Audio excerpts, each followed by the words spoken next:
안녕하세요, 최지원 변호사입니다. 잘 지내시죠? 뜬금없는 인사. 뭐 저는 열심히 일하고 있습니다. 이게 뭐 야근이 습관화 돼가지고 이 습관적 야근이라고 그래야 되나? 일을 하다 보면 이렇습니다. 이런 거 서면에서 주장하면 좋겠다, 아니면 이런 거 의견서에 반영하면 좋겠다 하는 것들이 생기거든요. 그러면 또 그 추가로 또 찾아봐야 돼요. 일은 많아지고 시간은 부족하고 결국 밤에 야근할 수밖에 없고 주말에 출근할 수밖에 없고, 변호사들의 어떤 숙명인 것 같습니다.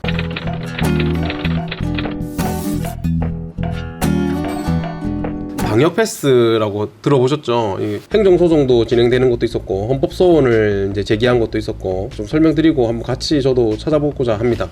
방역 패스. 임산부 방역 패스 적용 철회해라. 백신 이상 반응 입원 시 방역 패스 인정을 하겠다. 그래서 오늘 일단 뉴스입니다. 이게 요즘 문제가 됐던 게 이제 행정소송하고 헌법소원이거든요. 행정소송은 공권력이 어떤 행정처분적인 일을 했을 때 불복하는 행정소송상 절차이고, 공권력의 행사로 인해서 내 기본권이 침해당했다, 이럴 때 헌법소원을 헌법재판소에 제기할 수 있습니다. 본안소송은 계속 진행 중입니다. 집행정지만 된 거예요. 헌법소원 해가지고 정부가 진 거 아니야? 이렇게 이제 생각하시는 분들이 있는데, 방역패스가 이제 시작이 돼버렸잖아요. 이거를 이제 방역패스를 좀 잠깐 효력을 멈추게 해달라, 집행정지 신청을 합니다. 하나의 가처분인데 이게 헌법소원 중에도 가능하고 행정소송상에도 가능해요. 그래서 효력을 잠시 정지시켜 놓은 거예요. 본안소송은 또 계속 진행이 되고 있어요. 결과가 다 끝난 건, 완전 끝난 건 아닙니다. 그러면 몇 건이나 진행되고 있나 좀 볼까요? 헌법소원, 행정소송, 방역패스, 뉴스거리, 아까 여기 있네요. 지금 1월 14일 기준으로 방역패스와 관련해 제기된 소송은 행정소송 6건, 헌법소원 4건 등 총 10건이다. 지금 굉장히 많이 진행이 되고 있죠. 정부는 이 중에 학원, 스터디 카페, 독서실 집행정지에 대해서 즉시 항고를 했다. 집행정지를 결정을 했잖아요, 법원이. 야, 이게 정지하면 안 돼, 즉시 항고를 한 겁니다. 항고심이 뭐 진행이 될 것 같습니다. 방역 패스, 헌법소원, 고등학생, 이름 그때 본 것 같은데. 여기 있네. 고3 유튜버 등. 고3인데 유튜버였구나.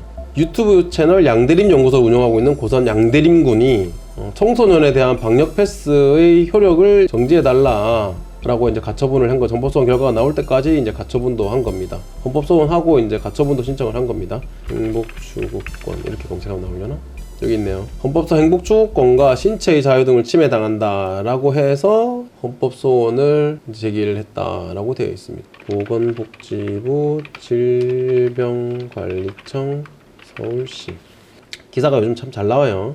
재판부는 서울 내 3,000제곱미터 이상의 상점과 마트, 백화점에 대한 방역 패스 효력을 정지하고, 12살에서 18살 청소년의 경우에는 17개의 시설에 대한 방역 패스 효력을 정지했다. 보건복지부와 질병관리청을 상대로 한 부분은 행정소송 대상이 될 수 없다고 보고 각하했다. 처음에 행정소송을 제기할 때 행정소송에 상대방이 있을 거 아니에요. 내가 행정소송을 제기할 때 나도 원고고 상대방은 피고인데, 원고가 이제 학생, 조두현 교수님 이렇게 해서 여러 명이 했는데, 보건복지부 장관, 질병관리청장, 서울시장 이렇게 이제 3명을 피고로 해가지고 이제 행정소송을 제기를 한 거예요. 이 24일날 행정소송은 두 가지를 주장한 겁니다. 크게는 이건 처분이 아니야, 정부에서 방역패스 만들겠다고 한 거는 그냥 하나의 지침일 뿐이야, 개개인에 대한 처분이 아니야 라고 이제 주장을 했고요. 두 번째는 지방자치단체에서 이제 고시를 내면 그 각 지방자치단체가 피고가 되고 행정 처분을 한 기관이 되지, 보건복지부랑 질병관리청은 피고가 아니다, 이렇게 주장을 했던 겁니다. 그런데 이제 결국 여기 법원에서는 이렇게 판단을 했죠. 보건복지부와 질병관리청은 대해서는 행정소송이 대상이 될 수 없다고 각하했다. 아마 처분성 인정이 안 됐던지 피고 적격이 인정이 안 됐던지 그럴 겁니다.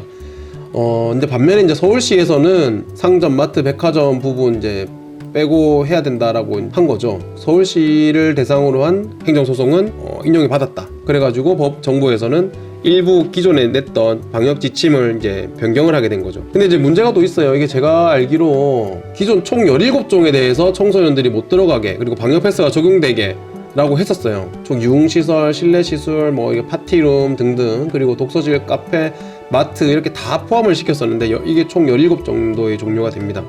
그런데 이번에 이제 행정법원에서 집행정지를 시킨 거는 독서실, 카페, 도서관, 박물관, 미술관, 과학관, 마트, 이 정도 규모 이상 되는 학원, 영화관, 공연장은 방역패스 적용되면 안 된다라고 한 거예요. 그래서 정부에서도 여기 맞춰가지고 방역패스 적용을 해제를 시켰습니다. 그런데 문제는 정부에서 나머지 것에 대해서 이 나머지 11종에 대해서는 계속 이제 방역 패스, 청소년 방역 패스도 유지하겠다라는 입장이거든요. 이게 3월부터도 시행을 하겠다라고 하고 있습니다. 청소년 방역 패스 3월부터 뭐 하겠다고 하더라고요. 여기 있네요. 정부가 청소년 방역 패스 논란의 중심이었던 학원 독서실 스터디 카페를 방역 패스 적용 시설에서 해제하기로 했다. 그러나 이런 시설을 제외한 식당, 카페 등에 대한 청소년 방역 패스는 오늘 3월부터 예정대로 시행할 거다. 그래서 이제 결국은 계속 논란의 여지가 남아 있습니다. 뭐 필요한 부분도 있는 것 같기도 하고, 또 반대로 학생들까지 사실 이제 본인이 건강상 이유로, 그리고 아직까지 안전성이 검증이 안 됐다는 이유로 백신을 안 맞으려는 학생들도 많이 있는데, 정부 입장도 저는 이해가 되고 학부모 입장과 학생들 입장도 충분히 이해가 되거든요. 결국에 이렇게 뭐 양측의 주장이 이제 팽팽히 맞서다 보니까 이게 소송도 가게 되는 것 같은데, 현명한 결정이 좀 내려졌으면 합니다. 민원이라고 할까요? 아니면 국민의 어떤 목소리가 있으니까 여기에 대해서도 좀 귀를 좀 기울였으면 좋겠고, 사회 공공복리 그리고 사회 안정 이런 것들을 좀 신경을 써서 이제 내리는 결정도 있을 거니까 적절한 조치가 계속 이루어지면 좋겠다, 이런 생각은 하고 있습니다. 어렵네요. 정치하는 사람들 정말 대단한 것 같고, 이렇게 또 소송을 또 해서 본인 권리를 좀 주장하는 건 뭐 당연히 필요한 건데 잘 해결됐으면 좋겠습니다. 하여튼 잘 나오나. 갑니다. 빠이빠이.